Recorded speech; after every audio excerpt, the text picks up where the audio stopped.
101 RRI Banda Aceh.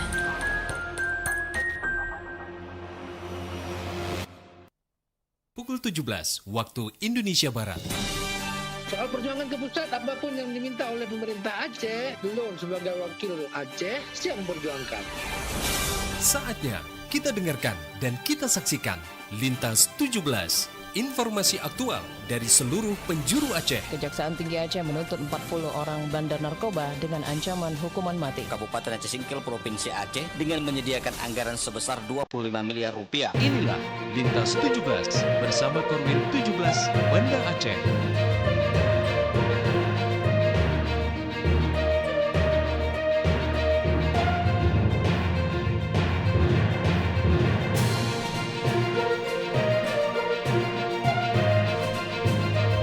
Assalamualaikum warahmatullahi wabarakatuh. Dari Jalan Sultan Iskandar Muda nomor 13 Banda Aceh, saya Khaira bersama presenter dari RRI Sekolah Nusantara 17 Banda Aceh, Labuh, Takekan, Loksmawe, Sabang dan juga Singkil mengantarkan Lintas 17 siaran berita berjaringan, menyajikan informasi aktual yang terjadi di berbagai penjuru Aceh.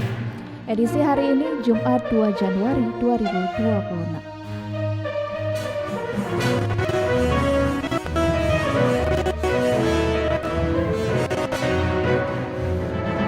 Pendengar, berita utama yang dapat Anda simak sore ini diantaranya Rumah Amal Universitas Syekh Kuala juga jalankan program strategis penanganan kebencanaan. Berita lainnya, bahan pokok di Subuh Salam meroket awal tahun.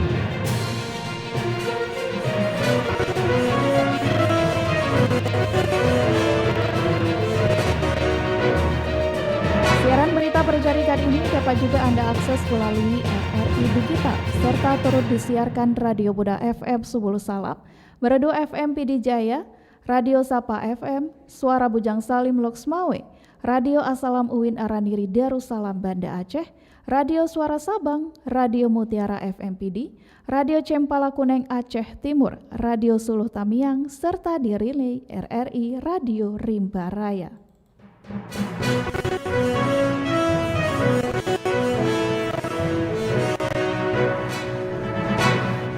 Baiklah saudara, berita pertama kami mulai dari Kota Raja, Banda Aceh.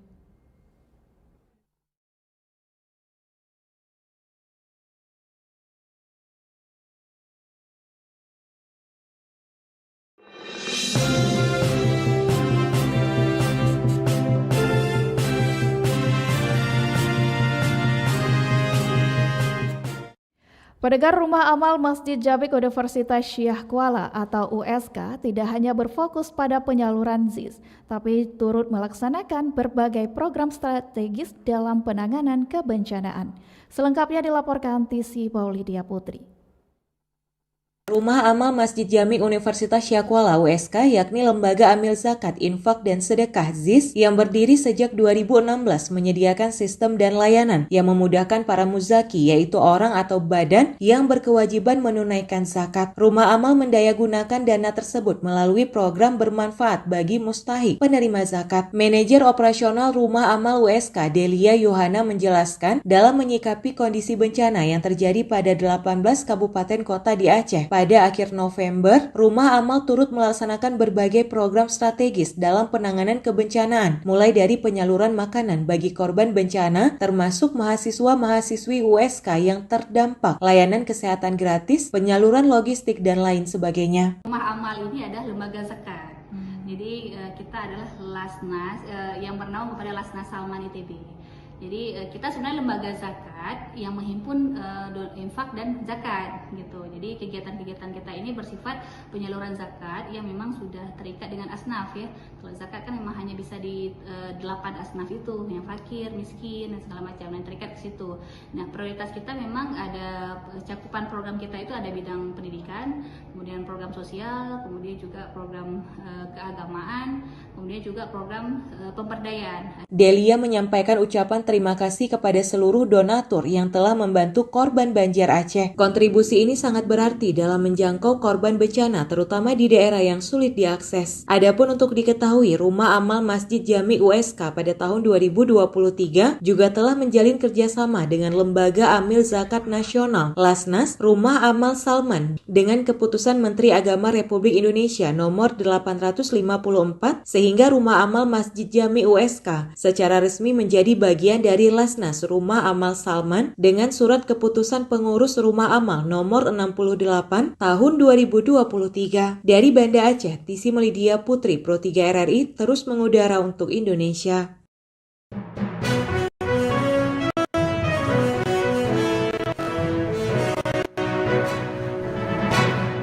Pendengar, mahasiswa-mahasiswi dari berbagai perguruan tinggi di Aceh turut berperan aktif dalam mengumpulkan donasi bagi korban bencana. Selengkapnya dilaporkan Tisi Maulidia Putri. Mahasiswa-mahasiswi dari berbagai perguruan tinggi di Aceh turut berperan aktif dalam mengumpulkan donasi bagi korban bencana Aceh, termasuk Himpunan Mahasiswa Akuntansi Himaksi Fakultas Ekonomi Universitas Serambi Mekah Aceh. Ketua Umum Himaksi Cud Aufal Suraya menyampaikan sudah membuka posko donasi sejak 26 Desember dan akan kembali menyalurkan bantuan pada 3 Januari 2026 bagi korban bencana di Kabupaten Aceh Utara. Sebelumnya juga sudah didistribusikan bantuan bagi PD Jaya dan Biren. Pihaknya terbuka dalam menerima ragam bantuan mulai dari pakaian layak pakai, perlengkapan tidur, kebutuhan bayi, uang maupun sembako. Kami ini dari akuntansi Kak, khususnya anak Himaksi.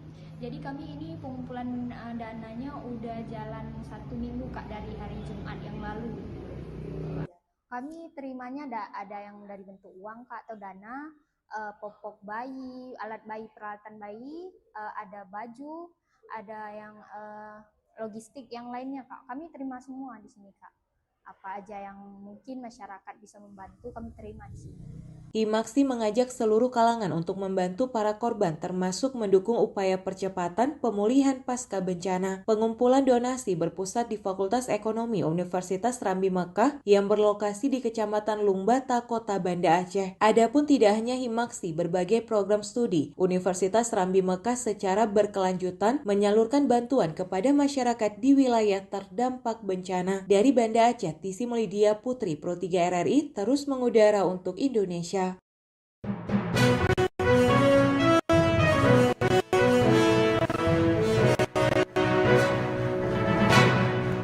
Pendengar, dari Kutaraja Banda Aceh lintas 17 menuju Samudra Pasai Aceh Utara.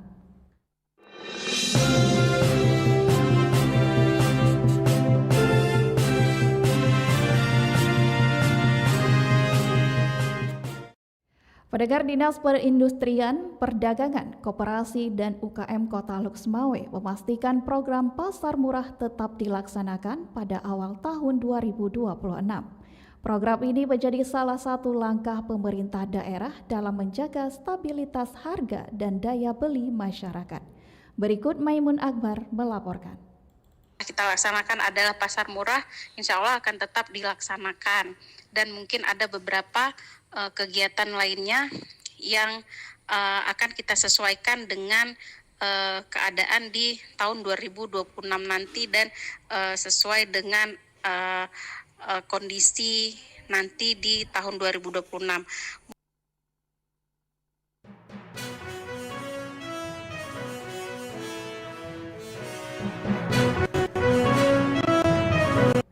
Sementara itu, pendengar, pemulihan fasilitas pendidikan pasca banjir di Kota Langsa terus dikebut. Dari SD Negeri 5 Langsa, kami melaporkan bagaimana guru dan warga sekolah bergotong royong menyiapkan ruang belajar agar aktivitas mengajar kembali normal awal pekan Januari 2026.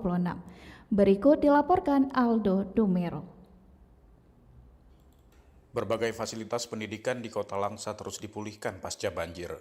Menjelang dimulainya semester baru di SD Negeri 5 Langsa, proses pembersihan lumpur dan perbaikan sarana belajar telah mencapai sekitar 80%. Para guru bahu-membahu membersihkan ruang kelas agar segera layak digunakan kembali. Meski banjir merusak ratusan meja, kursi, hingga buku pelajaran, pihak sekolah tetap berkomitmen memastikan proses belajar mengajar berjalan lancar sesuai kalender pendidikan. Wakil Kepala Sekolah Masura menyebutkan bahwa pada 5 Januari 2026 kegiatan belajar dipastikan kembali normal. Sejak awal Desember, gotong royong dilakukan tanpa henti bahkan melibatkan pihak sekolah lain yang tidak terdampak banjir.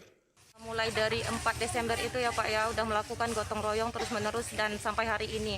Kemudian beberapa hari yang lalu ada arahan dari dinas bahwa ada beberapa sekolah yang tidak terdampak untuk ikut membantu sekolah yang terdampak banjir. Dan sampai hari ini kami bekerja sama kolaborasi dengan beberapa sekolah. Upaya bersama ini diharapkan menjadi titik awal kebangkitan dunia pendidikan di wilayah terdampak, sekaligus menumbuhkan semangat baru bagi para siswa untuk kembali menuntut ilmu. Dari Langsa, Aldo Numero melaporkan. Imbas terputusnya pasokan kuliner seperti warung mie dan warung kopi di Aceh Barat terpaksa tutup. Kondisi itu terlihat dalam pantauan RRI di sejumlah titik.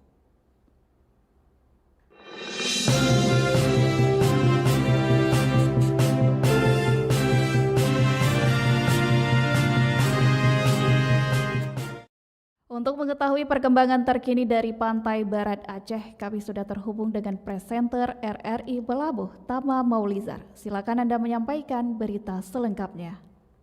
Imbas terputusnya pasokan gas, sejumlah usaha kuliner seperti warung mie dan warung kopi di Aceh Barat terpaksa tutup. Kondisi itu terlihat dalam pantauan RRI di sejumlah titik di kota Melabuh. Asnawi, pengelola salah satu warung kopi di Melabuh, mengatakan bahwa ia terpaksa menutup warungnya karena kekosongan gas sehingga tidak dapat melayani pesanan pelanggan. Ia menyebut pihaknya tidak mengetahui sampai kapan akan terputus pasokan gas tersebut. Kami nggak tahu juga sampai kapan gas akan seperti ini, kosong terus-menerus. Dan bagaimana juga yang kondisi kami yang jualan ini. Dan ia berharap pasokan gas segera normal kembali sehingga warungnya dapat beroperasi kembali seperti sebelumnya. Sementara itu, Area Manajer Komrel NCSR Pertamina Patraniaga Sumbagut, Romi Bakhtiar, mengatakan putusnya pasokan produk Pertamina seperti gas terjadi karena terputusnya beberapa akses jalan yang diakibatkan oleh bencana banjir dan tanah longsor yang terjadi di Aceh sehingga armada pengangkut PT Pertamina tidak dapat melintas.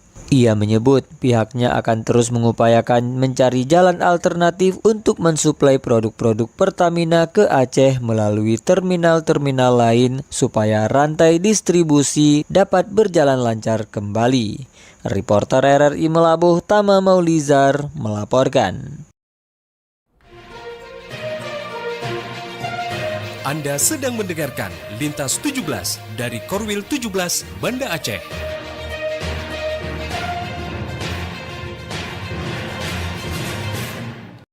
Pendengar, Anda telah menyimak berita-berita dari Kutaraja, Banda Aceh, Loksmawe, dan Belabuh. Kami akan ajak Anda menuju 0 km Indonesia Pulau W.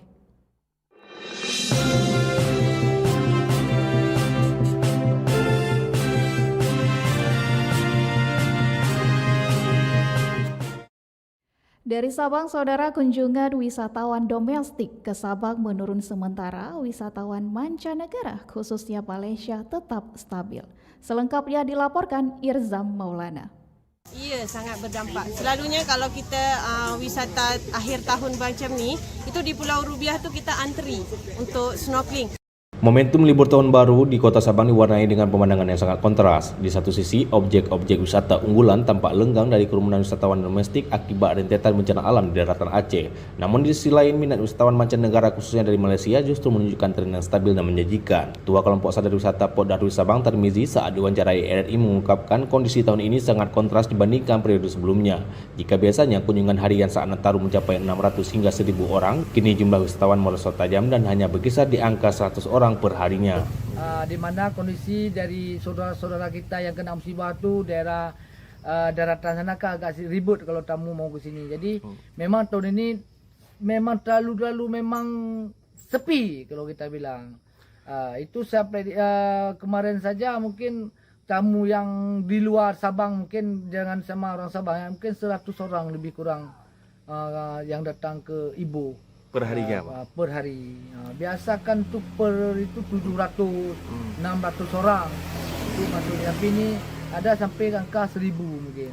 Tapi kalau tahun ini memang minim sekali. Memang nggak ada tamu. Itu kalau kita gabung sama-sama orang Sabang baru ramai nampaknya. Tarmizi menilai aspek psikologis dan empati masyarakat juga turut mempengaruhi minat berwisata. Banyak calon wisatawan memilih menunda perjalanan sebagai bentuk kepedulian terhadap korban bencana di wilayah daratan Aceh. Menurut Tarmizi, kondisi tersebut diperkirakan bersifat sementara. Pemulihan sektor pariwisata Sabang diprediksi akan menggeliat kembali pada momentum libur besar berikutnya, terutama menjelang Lebaran Idul Fitri. Di sisi lain, kondisi berbeda terlihat pada segmen wisatawan mancanegara, khususnya dari Malaysia. Agen Travel Malaysia Amira Iswana yang telah menetap 10 tahun di Aceh menyatakan kunjungan turis asal Malaysia ke Sabang tetap stabil dan tidak terlalu terdampak oleh isu bencana di daratan. Ia mengaku masih memiliki jadwal kunjungan grup wisata dari negeri jiran tersebut hingga akhir Januari. Kalau saya bawa wisatawan daripada Malaysia, jadi tak terdampak sangatlah. Kalau yang bawa tur daripada lokal mungkin terdampak karena daripada Medan, daripada tempat-tempat lain tak boleh masuk, jalan putus kan. Daripada Malaysia insya-Allah masih stabil. Masih ramai grup sampai akhir bulan 1. Masih ramai yang datang ke Sabang. Lebih lanjut, dirinya juga menguji berbagai peningkatan fasilitas di Sabang, mulai dari pelayanan kapal hingga kebersihan area wisata. Namun dirinya tidak menampik bahwa suasana di lokasi populer seperti Pulau Rubiah kini jauh lebih sepi dibandingkan tahun lalu yang biasanya harus mengantri untuk snorkeling atau menaiki perahu kaca. So, perbezaan 2025 dengan tahun ini banyak sangatlah perbezaan selama saya buat tur di sini. Sangat macam contoh perbaikan daripada segi tandas, segi pelayanan, kapal, bot dan yang tarikan terbaru ada dolphin. Itu sangat menariklah di Sabang. Mantap.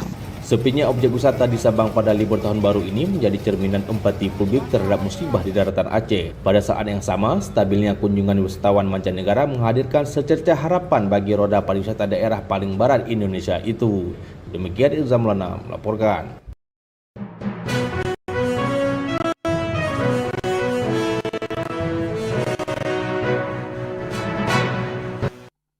Sementara itu, Saudara, Dinas Pariwisata Kota Sabang terus berupaya meningkatkan daya tarik wisata di daerahnya dengan memperkenalkan sejumlah spot wisata baru.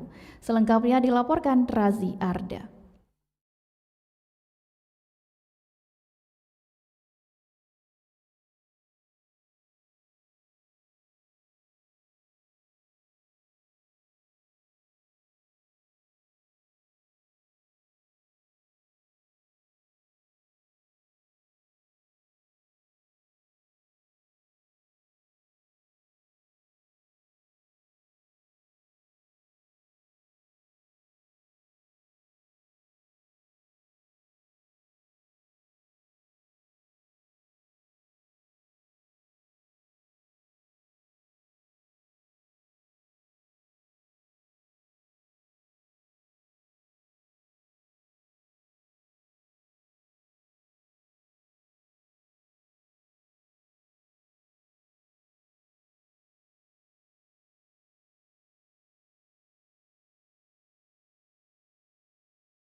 Pendengar dari 0 km Indonesia Sabang, lintas 17 bergerak menuju kawasan Bumi Syekh Abdul Rauf As-Singkili.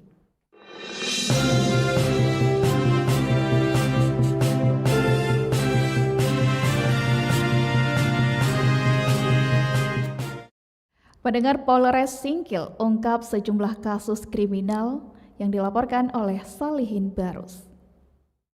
Kepolisian Resort Polres Aceh Singkil mengungkap sebanyak 5 kasus kriminal menjelang akhir tahun 2025.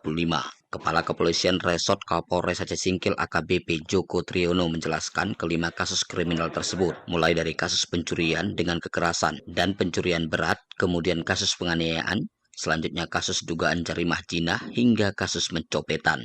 Dari 5 kasus yang berhasil diungkap, kasus pencurian dengan kekerasan yang paling menjadi atensi atau menjadi sorotan. Di desa Pulau Baku, kecamatan Pulau Banyak, Kabupaten Aceh Singkil. Dan yang kedua, kasus pencurian dengan kekerasan yang terjadi di desa Pulau Sarok, Kecamatan Singkil, Kabupaten Aceh Singkil. Dan yang ketiga, yaitu kasus pencurian dan kekerasan yang sering diistilahkan copet yang terjadi di desa Waibutar, Kecamatan Gunung Muria, Kabupaten Aceh Singkil. Dan yang keempat, kasus penganiayaan berat yang terjadi di desa Waibutar, Kecamatan Gunung Muria, Kabupaten Aceh Singkil. Dan yang kelima, yaitu kasus dugaan jarimah zina yang terjadi di desa Ujung Bawang, Kecamatan Singkil, Kabupaten Aceh Singkil. Kemudian terang AKBP Joko Triyono, kronologis 5 kasus tersebut. Pertama, kasus pencurian dengan kekerasan terhadap korban Jureida yang terjadi di desa Pulau Sarok, Kecamatan Singkil, Aceh Singkil, di mana korban mendapatkan kekerasan, dipukul dan dirampok hingga mengalami luka pada bagian mata dan secara terpaksa harus dilarikan ke puskesmas setempat, di mana tersangka saat ini berhasil diamankan, inisial RA 31 tahun, merupakan warga asal Sumatera Utara. Kemudian kasus kedua, pencurian berat yang terjadi di desa Pulau Bagu, Kecamatan Pulau Banyak, Kabupaten Aceh Singkil. Tersangka berinisial OA, 38 tahun, seorang nelayan setempat, dan seorang penadah juga saat ini berhasil diamankan di rutan Polres Aceh Singkil. Kemudian selanjutnya kasus penganiayaan berat yang terjadi di desa Laibutar, Kecamatan Gunung Meriah, Aceh Singkil. Tersangka inisial YK melakukan penganiayaan dengan membacok korban SB yang sedang tidur menggunakan senjata tajam. Tersangka ini dijerat pasal 351 ayat 1 dan 2 dengan ancaman hukuman maksimal 5 tahun penjara. Di samping itu juga ada kasus pencopetan yang terjadi pada 4 lokasi di Kecamatan Gunung Meriah, Aceh Singkil, meliputi desa Laibutar, Rimo, dan desa Sidodadi. Dalam kasus ini tersangka inisial MM 27 tahun melakukan aksinya dengan modus berpura-pura mengikuti korban. Kemudian di tempat yang sepi, tersangka melancarkan aksinya dengan memepet korban dan mengambil dompet yang disimpan di laci sepeda motor. Terakhir merupakan kasus dugaan jarimah jinah yang terjadi di desa Ujung Bawang, Kecamatan Singkil, Aceh Singkil. Kasus yang terjadi pada akhir November 2025. Tersangka inisial MS 18 tahun, seorang mahasiswa asal dari desa Laemati, Kecamatan Runding, Kota Sebelu Salam bersama dengan pasangannya, PR, 19 tahun, berstatus sebagai mahasiswi, asal Pemuka, Kecamatan Singkil, Aceh Singkil, diamankan dari kamar mandi Masjid Desa Ujung Bawang, Kecamatan Singkil, Kabupaten Aceh Singkil. Demikian Salihin Barus melaporkan.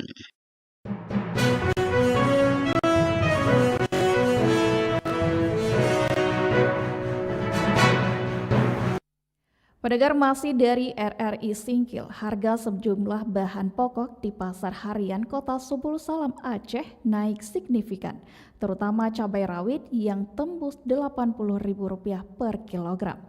Informasi selengkapnya dilaporkan Juprianto. Memasuki pekan pertama Januari 2026, harga sejumlah bahan pokok di Pasar Harian Kota Sebulu Salam terpantau mengalami kenaikan yang cukup signifikan.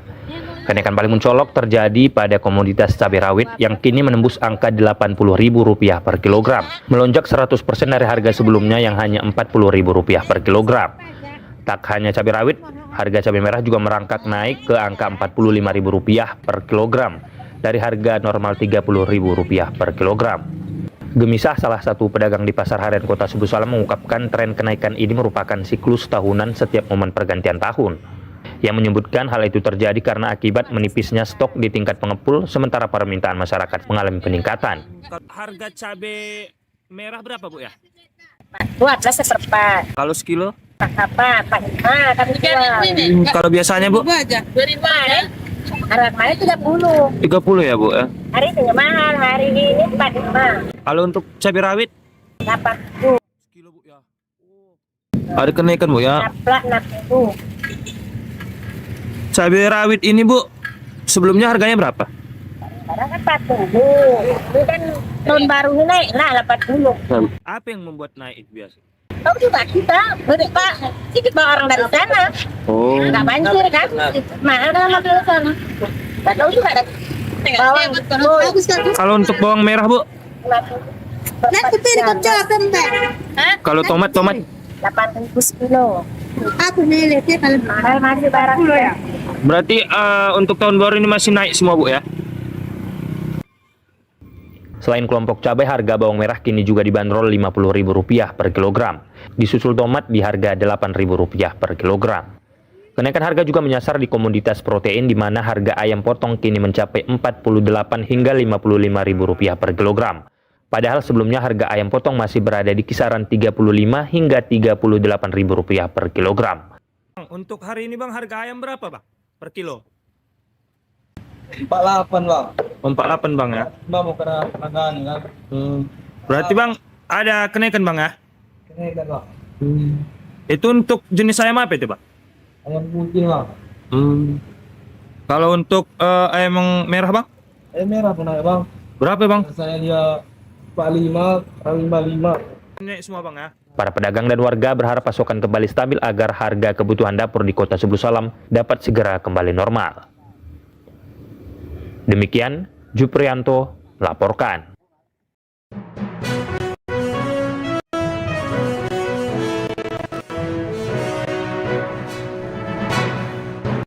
Pendengar, dengan berakhirnya laporan tadi, berakhir sudah Lintas 17 sore ini.